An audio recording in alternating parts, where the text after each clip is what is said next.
All right, it's media day, and I'm joined with a good buddy of mine from 10-6A, the Heath Hawks, Rodney Webb, and we are talking 10-6A. And usually, when you have teams come up from 5A to 6A, maybe in the back of you can't save it, but in the back of everybody else's mind, it's like, okay, they're going to have a learning curve, and it Mhm. might take them a little while to pick up. But when you have teams coming up like Forney and Longview, these aren't just regular 5A teams. It's a stacked Forney team, a Longview team with the history. Maybe they've graduated a lot.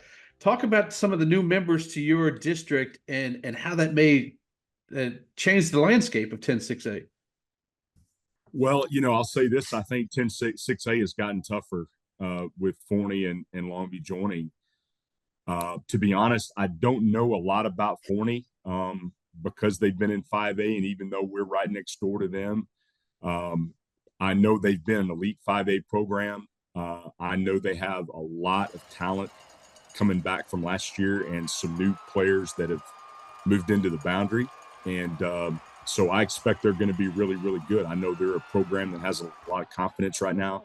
And I don't think they see the jump to 6A as that big of a deal. So, and then Longview is Longview. And, John King is a dear friend of mine, and he and I talk all the time. He'll try to sandbag sometimes. But I know this every year, and my history with coaching against Longview goes all the way back to 15 years ago. And every year, the Lobos are going to, they just got such a culture in their program. They're going to be tough. They're going to be athletic. They're going to have a big tight end. They're going to have active linebackers. They're going to have a safety that's a headhunter. And, they just always seem to have the pieces. And, and I know they're graduating a lot. And I think he feels like they don't necessarily have maybe the star power they've had in the past. I know that that's a proud program, again, that plays with a lot of confidence. And they've been in 6A before, and they understand how to compete at that level. Well, let's talking about the Hawks, because this was your first year with them last year after Mm-hmm. coming over from Highland Park, being the AD.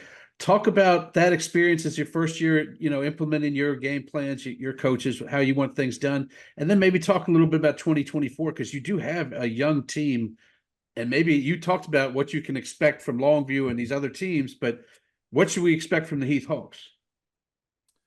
Yeah, well, I'll say this. I'm about 15 or 16 months into my experience at Heath, and it's been awesome. What I found are a bunch of people, from players to parents, the community, the administration, that are all willing to do what it takes to be elite.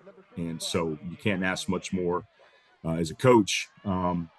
Culturally, being a year into it, I think our players, have a much better understanding of the kind of team that we're looking to have.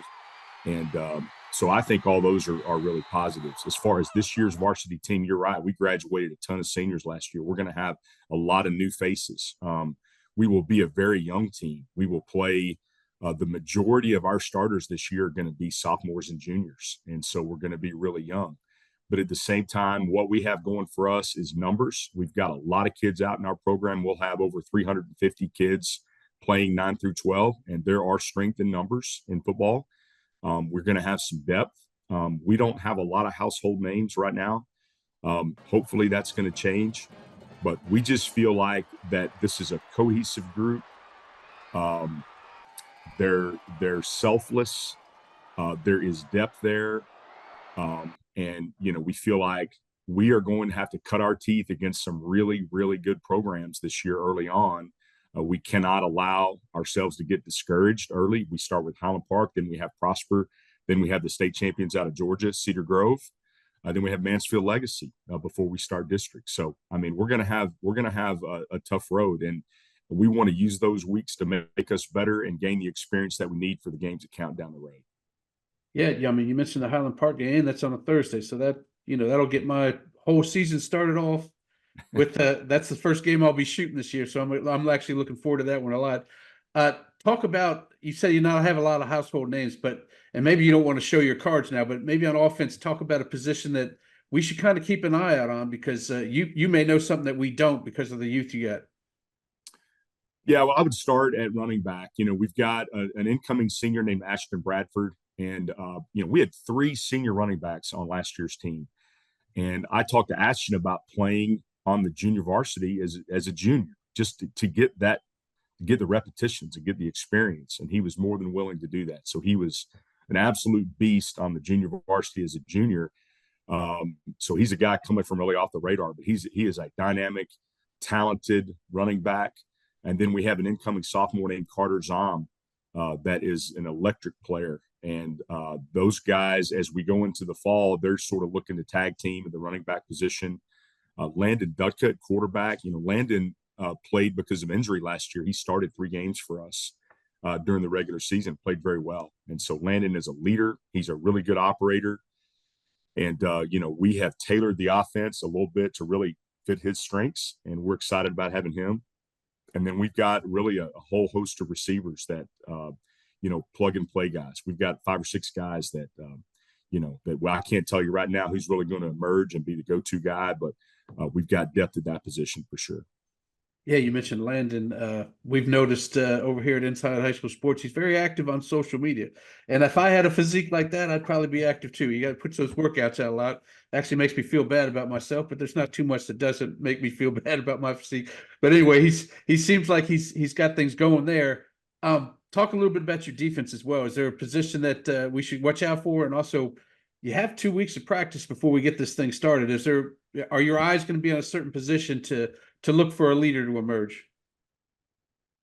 Well, we've really got pretty well-defined leadership in our program right now. And we've got 5 kids that are team captains. Then it was a very decisive vote in the spring. So we feel really good about, the leadership.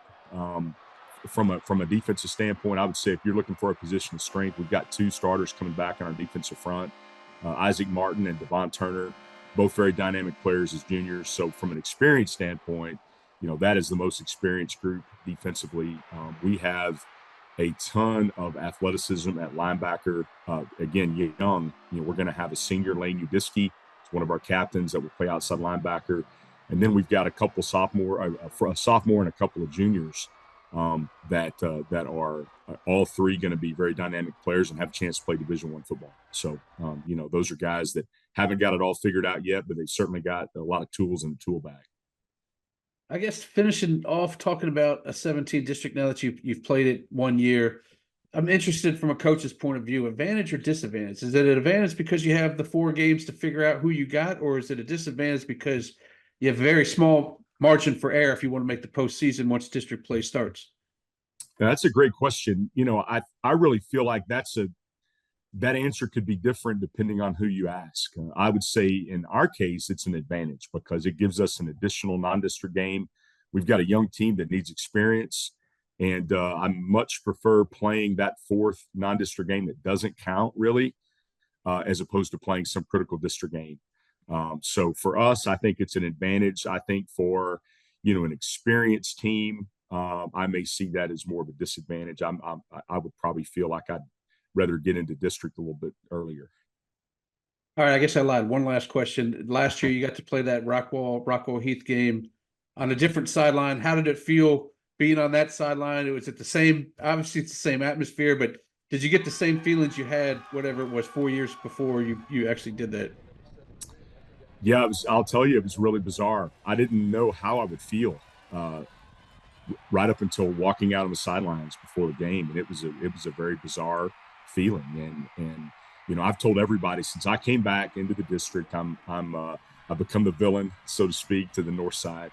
But I've told everybody I'm not a Rockwall hater. I've got history there. I've got friends there. Some of my best friends in the world are on that coaching staff, and I've got a ton of respect for the program. And I am truly rooting for them every week, unless they're playing us. And the night they're playing us, we're playing to win.